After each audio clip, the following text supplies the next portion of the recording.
आचार्य गुरुवर श्री कुंद कुंद भगवान की, आचार्य गुरुवर श्री ज्ञान सागर मुनि महाराज की,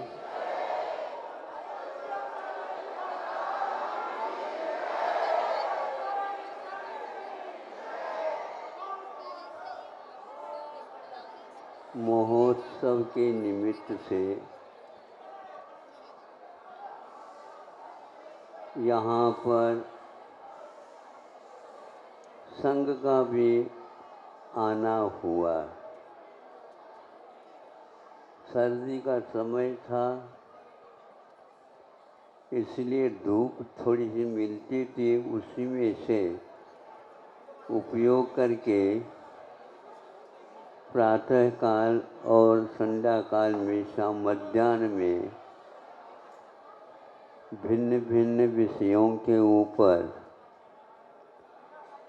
प्रवचन की अपेक्षा विषय चर्चा के रूप में रखी जाती है। ग्रंथ का भी आधार लिया जाता है ताकि वह विषय व्यवस्थित सब लोग सुन सके। जिन्होंने सुन लिया उनको वह विषय समझ में भी आएगा। कुछ समय समझ में नहीं आया, उसको आपस में चर्चा के दौरान और स्पष्ट कर सकते हैं। उसमें भी प्रति प्रश्न और उठ गए, जिज्ञासाएं शांत नहीं हुई, तो पुनः आप लोगों को आना होगा।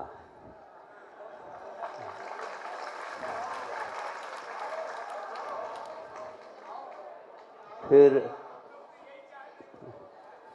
पुनः पुनः जब आएंगे तो वह हजारों वर्ष पूर्व में तपस्या के आधार पर लिखी हुई गुरु परंपरा से जो ज्ञान उपलब्ध हुआ, उसको उन लोगों ने हम ही लोगों के ऊपर कृपा करके, उपकार की दृष्टि रख करके, जो कुछ साक्षात तीर्थंकर के वाणी को तो हम लोग सुन नहीं पाएंगे, लेकिन वीर हिमाचल ते निकसी, यह कभी भी भूलना नहीं। वीर भगवान के उस हिमालय से निकली हुई गंगा, जमुना आदि आदि वह पवित्र जल आप लोगों को पीने के लिए मिल रहा है। आपके स्वास्थ्य बने रहे।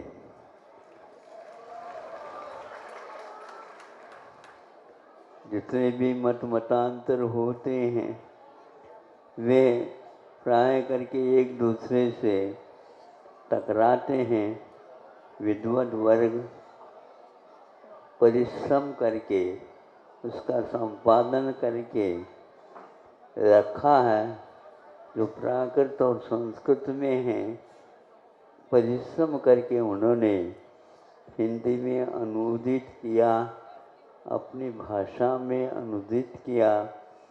स्वाध्याय के लिए एक प्रकार से मार्ग प्रशस्त हो जाता है।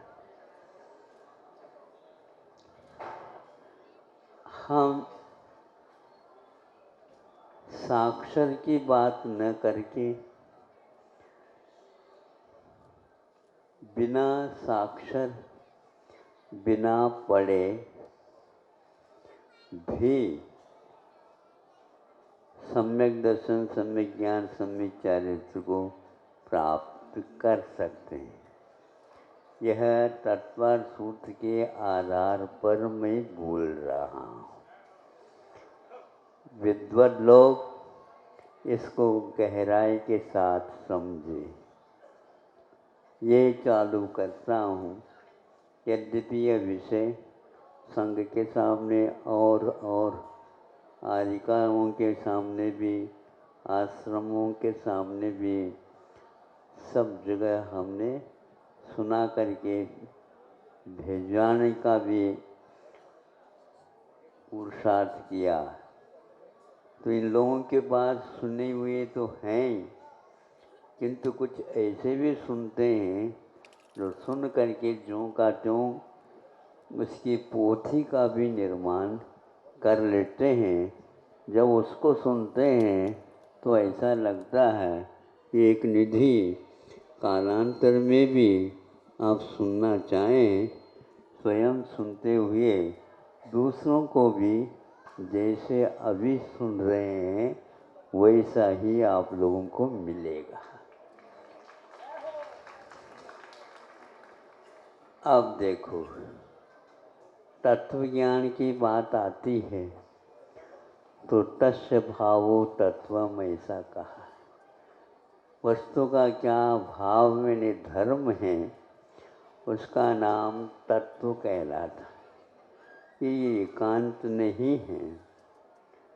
पंच परमेष्टि को भी स्वामी समर्थभद्र महाराज ने तत्व कहा।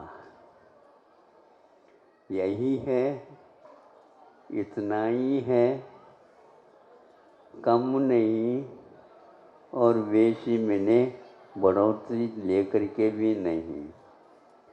संशय से, मोह से, वैपरीत्य दोषों से जो रहित होता है वह सम्यक ज्ञान होता है। रत्नकरंडक श्रावकाचार में 4-5 कारिकाओं के माध्यम से ज्ञानाधिकार का उपसंहार कर दिया। व्याप्ति अनिवार्य नहीं। सुना है पत्रकार आज ज़्यादा आए और पत्रकार जो है ना, द्रव्य श्रुत की बात माने बिना, लिखे बिना अपने आप को सौभाग्यशाली नहीं मानेंगे। लेकिन मैं इनके लिए खिलाफ की बात कर रहा हूँ, क्योंकि संख्या पढ़ो लिखों की अपेक्षा से सुनने वालों की ज़्यादा है।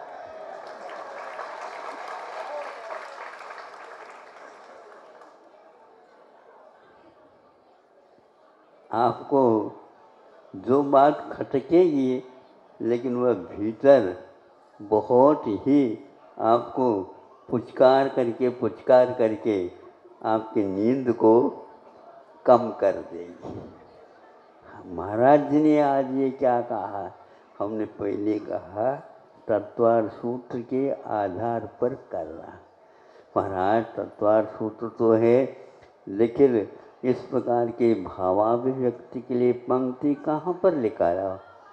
तो आपने सर्वार सिद्धि पढ़ी होगी। सम्यक दृष्टि ये कहा। सम्यक दर्शन होने के उपरांत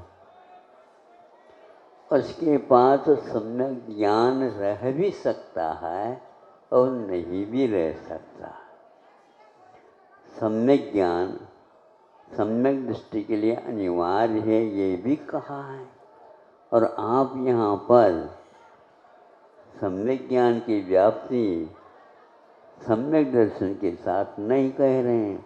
हाँ, दर्शन मोहिनी के क्षय क्षयोपशम इत्यादि होने के बाद जो उत्पन्न होता है वह बिना सम्यक ज्ञान भी रह सकता है। ये पंक्ति सर्वार सिद्धि में लिखी हुई है, आप उसको पढ़िएगा।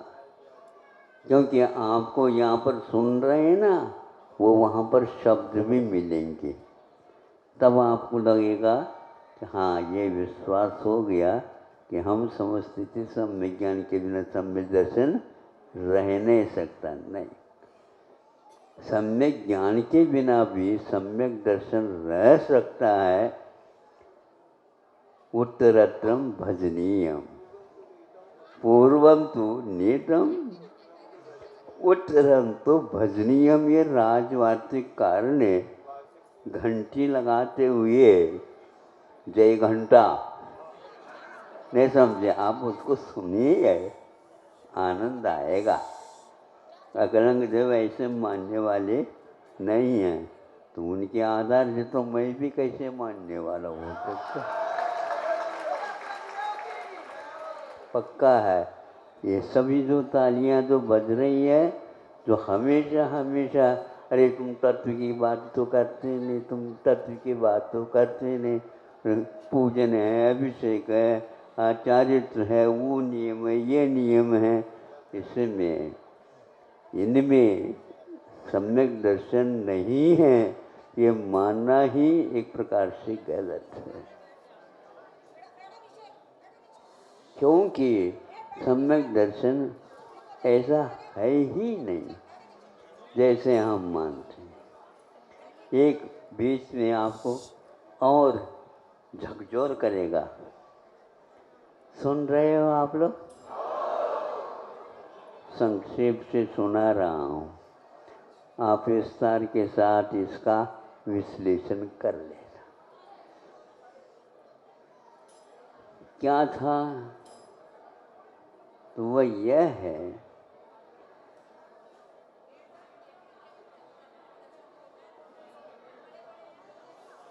भजनीयम का अर्थ उन्होंने अर्थ निकाला। सम्यक दर्शन होता है, उसके बाद सम्यक ज्ञान का क्रम आता है। वह हो भी सकता है और नहीं भी हो सकता है। सम्यक दर्शन पूर्व में है, एक साथ भी हो सकता है, लेकिन हो यह नियम नहीं है। इसके लिए उदाहरण महाराज हमें दे दो तो द्रव्य श्रुत यहाँ तिर्यंचों को होता भी है और नहीं भी होता है। नहीं भी होता है, फिर भी बिंब के दर्शन करने से और उनको सम्यक दर्शन होता है। विद्वान लोग इसको मानते हैं क्या? नहीं। हाँ, नहीं तो ऐसा होगा ये पंचम काल में चल सका।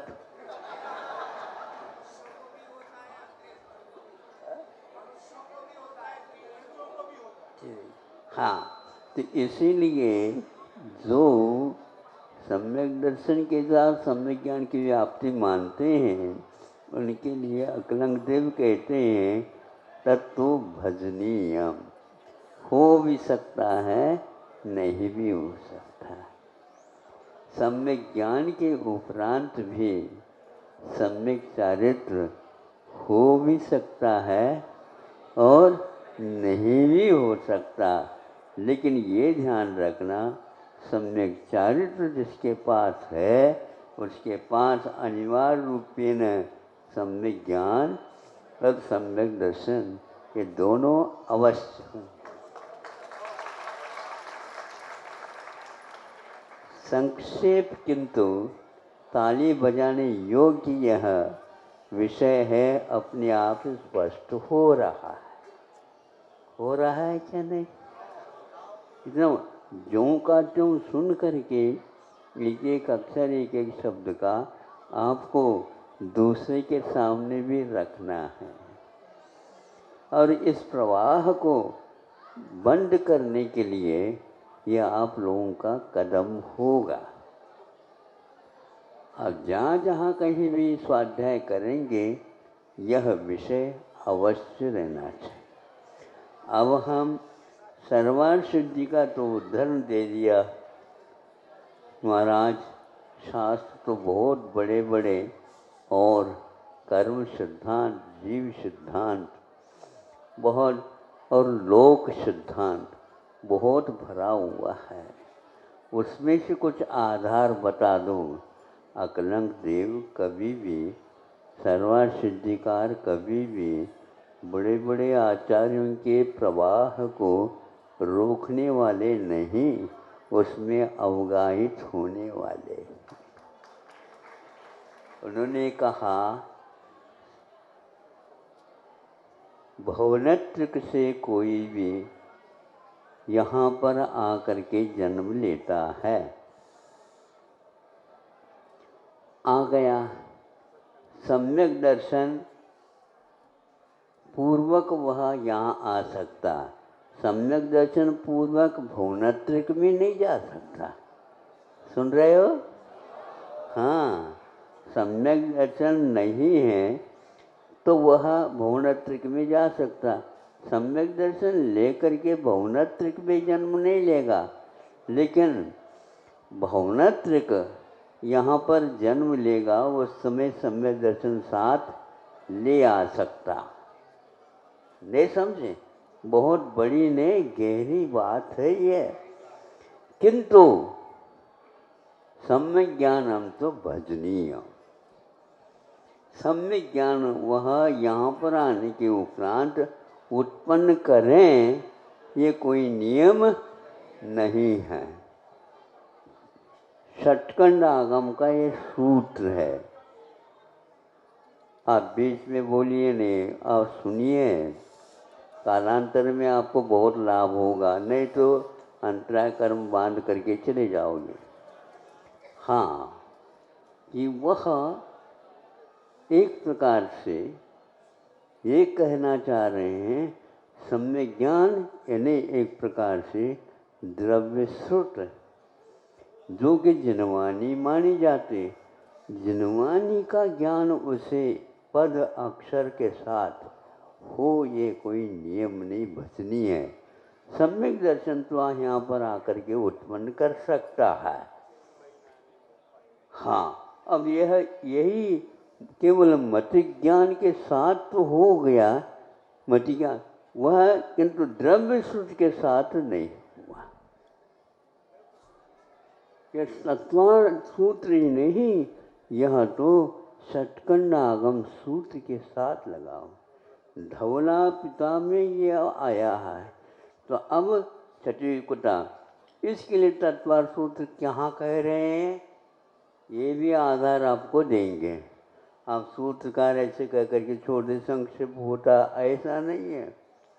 एकादीन भाजान युगपदे कस्मिन आ चतुर्भ्य। भाद्रपद में अविरल रूप से विद्वान लोग इसको जनता के साथ रख करके 1 वर्ष के लिए छुट्टी मना लेते। हाँ, अब आप भी बताओ। हाँ, तो उन्होंने स्पष्ट कर दिया उसको, हो भी सकता है और नहीं भी हो सकता। तो राजवातिकार वह तत्वा सूत्र और एक प्रकार से षटखंड आगम के आधार पर ही इसकी व्याख्या कर रहे हैं। ज्ञान तो कछु है ही नहीं समझे? ज्ञान तो है ही नहीं, ज्ञान की बात करते नहीं, और ज्ञान की बात का हम करते हैं तो वो कहते हैं यूं ही होगा, है ऐसा ही। उन्होंने क्यों लिखा है? ये इसलिए लिखना पड़ा। तत्वार सूत्र से आपको परिचय हुआ, एक आया तदादीनी भाजान, आदीनी, आदीनी से केवल ज्ञान लिया जाता प्राय करके। किंतु राजवातिककार कहते हैं नहीं, एकादीनी के अर्थ वहाँ पर एक साथ एक व्यक्ति में 4 भी रह सकते हैं, 3 भी रह सकते हैं। किसी को अवधि ज्ञान, किसी को मुनफर ज्ञान के साथ, किसी को 2 भी रह सकते हैं, मत ज्ञान और श्रुत ज्ञान। किसी को 1 भी रह सकता है, केवल ज्ञान। लेकिन वहाँ पर उन्होंने, राजवातिकार ने ये कहा नहीं, यहाँ पर अकेला मत ज्ञान भी रह सकता है, रहता है। क्यों कहा? इसलिए षटखंड आगम और तत्वा सूत्र में कुछ लोगों ने इसको इस ढंग से अर्थ नहीं निकाला, लेकिन इतना ही सर्वार्थ सिद्धि है तत्वा सूत्र का, है से है ही नहीं ऐसे। सूत्रम सूत्रम न टीकया बाध्य से, टीकास्तु सूत्रेण बाध्यते, सूत्रेण सूत्रम न बाध्यते, टीकया टीका भी बाध्यते। यह आगम के वाक्य है। केवल आप लोग ढूंढारी भाषा और जयचंद साहब की भाषा और जयचंद जी की भाषा पढ़ करके संस्कृत और प्राकृत से दूर रहोगे तो आपकी यही दशा होगी। जिन्होंने तपस्या करके जीवन में ये सारा मंथन करके दिया उसको तो पढ़े नहीं, उसके तो सुने नहीं। अरे रहस्यपूर्ण बात हम यहाँ पर कह रहे हैं। अरे रहस्यपूर्ण तो ये है, जय धवला, धवला, माधवला आदि आदि को, इसको उन्होंने वीर सिंह स्वामी ने परमक्षाण कि हाँ परम अध्यात्म कहा, परम अध्यात्म, अध्यात्म ही नहीं कहा। ये परम अध्यात्म में 4 अनुयोगों की परिभाषा आगम के आधार से आप पढ़ लो, वो तक नहीं पढ़ पा रहे हैं। 4 ही कारिका हैं, एक एक करके प्रथमम कर्णम चरणम द्रव्यम, इसमें इसकी परिभाषा एक एक कारिका के माध्यम से लिखी गई है। क्या लिखा है? द्रव्यानुयोगी ही पढ़ना चाहिए। द्रव्यानुयोग क्या आता है? समंतद्र महाराज कहते हैं द्रव्यान योग में पाप है, पुण्य है, जीव है, अजीव है, और 9 पदार्थ पूरे आ गए। इसका अर्थ कर्म सिद्धांत सामने आया। ये कुंद कुंद पर्याप्त है, कुंद कुंद पर्याप्त है। आप अपर्याप्त दशा में सोच करके ऐसा सोच रहे हैं और बता रहे हैं। हाँ, इसकी हमने पहले व्याख्या करने का प्रयास किया था। यहाँ पर पाप और पुण्य, अरे पाप और पुण्य की बात तो अनंत काल हो गया, कोई कर सकता है। आपको झकझोर कर देंगे पंक्तियाँ, ध्यान रखो। थोड़े से डीपली आप देख लीजिए, गहराई के साथ जाइए। इसकी क्या व्याख्या है, नीचे न पढ़िए। आप संस्कृतज्ञ हो करके समंतभद्र महाराज की रत्नगण श्रावकाचार्य के कहते हुए और हिंदी पढ़ करके काम चला रहे हैं। हम हिंदी में ढूंढारी भाषा में जो लिखा वही ठीक है। और हम पत्रकार के सामने कहना चाहते हैं, जो पत्रकार संस्कृत और प्राकृत नहीं जानते, अब अंतिम अवस्था में पढ़ना प्रारंभ कर दीजिए।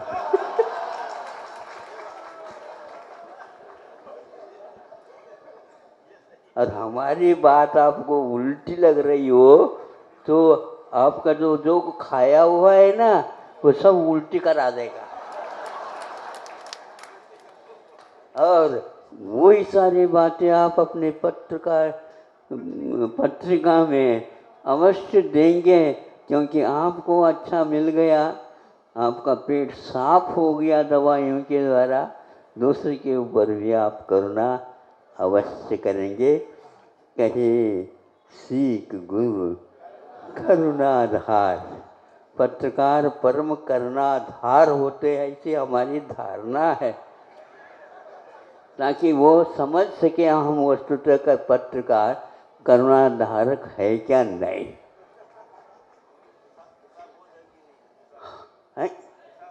अरे कोई न कोई दशा तो रहेगी, आएगी, तो उस समय दशा मिलेगी। ये क्या बात हो गई।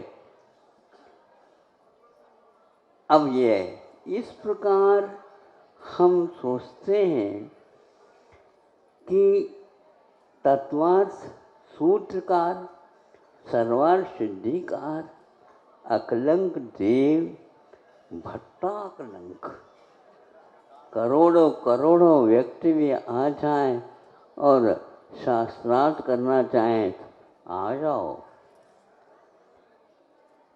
पीछे नहीं होंगे। भट्टाकलंक जिसको बोलते, वाग्भट जैसे कहलाता, चरक सुश्रुत आयुर्वेद ग्रंथों के अभी एक प्रकार से अवसर है आयुर्वेद के लिए, तो उसमें आया कि वाग्भट भी, वाग्भट्टस्तु जैन